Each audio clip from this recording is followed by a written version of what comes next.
Hey, shalom to you brothers out there. Shalom. All praises to the God of Abraham, Isaac, and Jacob. Salutations to the 1/3 and the 144. Man, bro.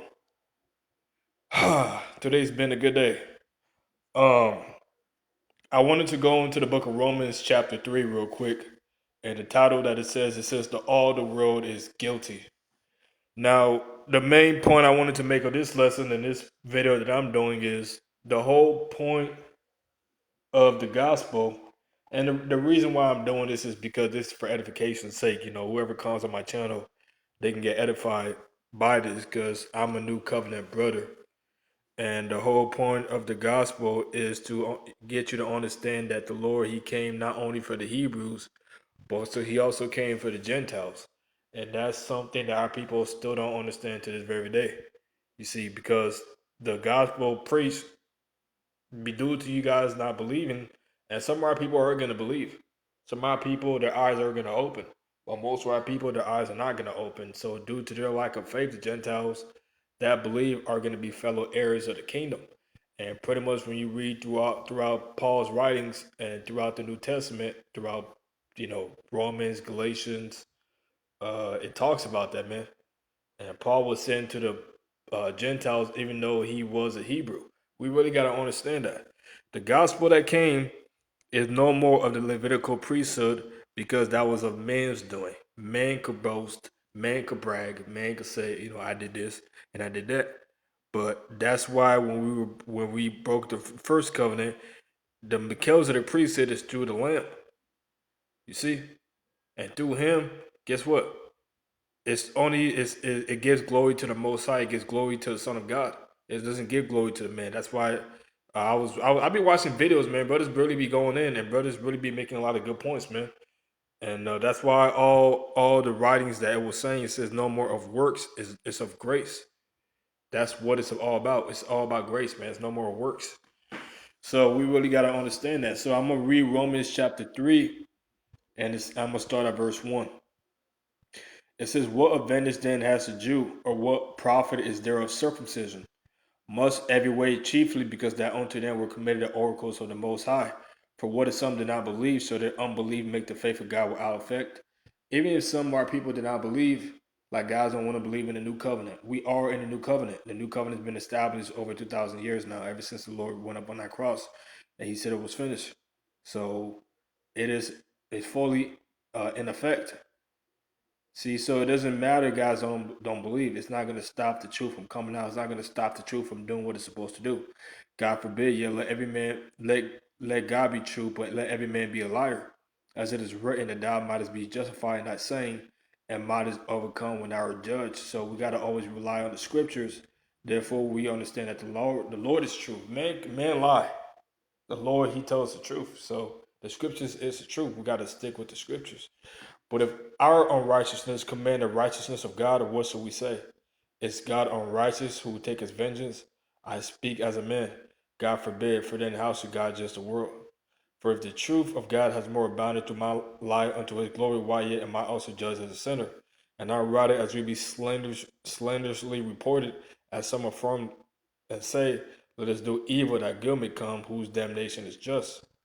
What then? Are we better than they? No, in no wise, for we have both proved before. Uh, it says, for we have before proved both Jews and Gentiles that they're all under sin. Right? Because when the Israelites broke the first covenant, when we broke the first covenant, we became like the whole world. The whole world became guilty before the Most High. All right, so everything became cut off. The sacrifices, the offering, the Levitical priesthood, everything, man, it became filthy in the Lord's eye. That's why He said in Isaiah, He that's like that offered these sacrifices as though He slew a dog's neck, because the Lord was not dealing with those sacrifices anymore. All right, as it is written, there is none righteous, no, not one. We all became guilty. There is none that understandeth, there is none that seeketh after God. They are all gone out the way, they are altogether become unprofitable. There is none that doeth good, no, not one. Their doors are open sepulchre, with their tongues they have used deceit. The poison of apes is under their lips, whose mouth is full of cursing and bitterness. Their feet are swift to shed blood, destruction and misery are in their ways, and the way of peace have they not known. There is no fear of God before their eyes. Now we know what things soever the law saith, It says to them who are under the law that every mouth may be stopped, and all the world may become guilty before God. Therefore, by the deeds of the law, there shall no flesh be justified in the sight, for by the law is the knowledge of sin. And you know what I like about Paul's writing is that he breaks it down to a T about the new covenant. He breaks down the Gentiles. He breaks down even the Apostle Peter, all the disciples, the apostles, the Lord's birth, a virgin birth. You know, the Gentiles coming in, um, the Lord being the Son of God. You know, these different things, man. And this is something important to understand because if you don't understand this part, then you don't understand the full story. Israel had to fall. Even going back to Adam, it said Adam. Even I was reading the book of Adam and Eve the other day, and that had to happen all the way to this point in 5,000. What was it? 500 years until the Lord came and died for the nation of Israel, and He sent the apostles. He died for the world, and He sent the apostles to the Gentiles. Why? Because His people did not want to believe. Just like now, you guys are back not believing now. So guess what? The Gentiles that do believe are grafted in. They believe back then, and they're in right now. So it don't matter if you guys don't believe. As it says, when we go back up, is their unbelief going to stop the works of God? No. Let God be truth and every man a liar. We gotta really understand that the Gentiles are coming in. That's the truth, man. Now we know what things whatsoever the law says. It says to them who are under the law that every mouth may be stopped, and all the world may become guilty before God. Therefore, by the deeds of the law, there should no flesh be justified in the sight. For by the law is the knowledge of sin, right? Because the law brings you into the acknowledgement of your sin. But now the righteousness of God without the law is manifest, being witnessed by the law and the prophets, even the righteousness of God which is by the faith of the Lamb unto all and upon all that believe, for there is no difference. For all have sinned and come short of the glory of God, being justified freely by his grace through the redemption that is in the Lamb, whom God has set forth to be propitiation to faith in his blood, to declare his righteousness for the remission of sins that are past through the forbearance of God. So what is God's righteousness?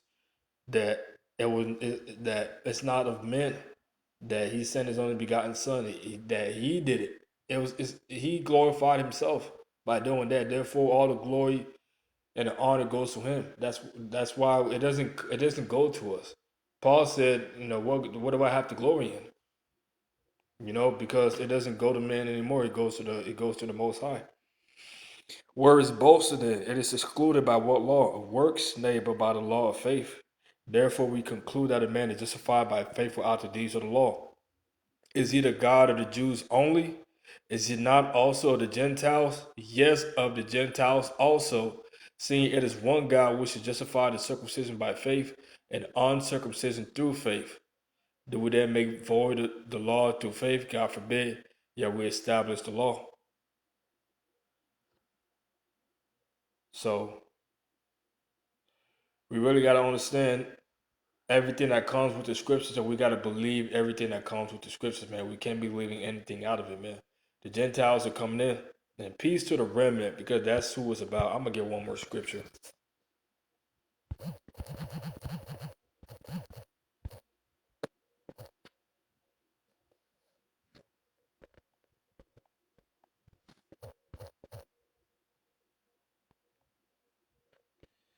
Right, Romans chapter 1 and verse 16.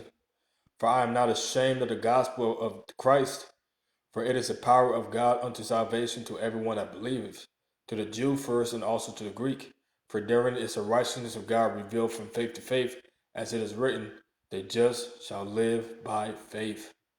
So we can't be ashamed of the gospel, and there's going to be things. That's why this is a mystery, because it's a mystery even to our people to this very day how the Gentiles, these other nations, are going to come in and their fellow heirs, man, because it's not anything that we do. Remember, we broke the first covenant, man. So it's not anything that we do.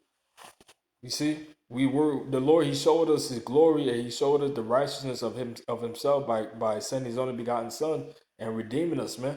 So it's His glory. We don't have any say so in this. Israel has no say so, man. Who can make it and who can't? We were supposed to be the example, and we broke that first covenant, man. But the Lord, He redeemed us, and we're gonna be that example again. But we gotta understand the Gentiles are coming in through us. That's why we gotta love everybody that believes, man. because they're a part of that family. All right.